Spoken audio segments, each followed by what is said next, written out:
ನನ್ ದೋಸ್ತ ಮನೆ ಐತಿ ಒಬ್ಬ ಒಂದ್ ಭೇಟಿಯಾಗಿ ಹೋಗುನು ಹಾಕೊಂಡ್ ಚಂತನಕ ಬರೇ ದೋಸ್ತ ಐತಿಲ್ಲ ನಾನ್ ಕುಡಿ ಟೈಮ್ ಆಗಿತ್ತು ಹೋಗುನ್ ನಡಿ ತೆಲಿ ನೋಸ್ಲ ಬಾಕಟ್ಟ ಯಾರು ಒಂದ್ ಜನ ನಿಂತ್ ಮಾತಾಡ ಹೋಗೋದೈತಿ ಆತ್ ನಡಿ ಬರ ಪಾಟ್ನ ಮಾತಾಡ ಏ ಪಡ್ಯ ನೋಡದ ಏನ್ ಕರ ಪರಿಸ್ಥಿತಿ ಮಾಡೋದೈತಿ ಒಂದ್ ಜರ ನೋಡ್ ಭೇಟಿಯಾಗಿ ಹೋಗುನು ನಡಿ ಓ ಬರ್ರಿ ಬರ್ಲ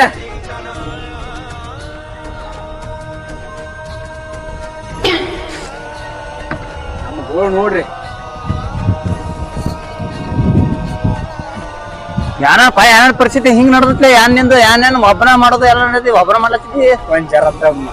ಹಣ ಹಣ ಹಾಕಿ ಬಂದ್ ಎಲ್ಲ ಚಂದ ಕೇಳ್ತಾನೆ ಏ ಬಾ ನಿಂದು ಕಷ್ಟ ಬಾಳ ಕಟ್ ನಡ್ದೈತಿ ಮತ್ತೆ ನಿಂದು ಸಾಗ ಮಾಡೋಲ್ಲ ಮನಾಕ ಏ ಮಾಡೋಲ್ಲ ಅದಕ್ಕೇನೈತಿ ಎಂತ ದೋಸ್ತ ನದಿಲ್ ತಂದ್ ಹಸಿ ಅನಾಕ್ಲಾತ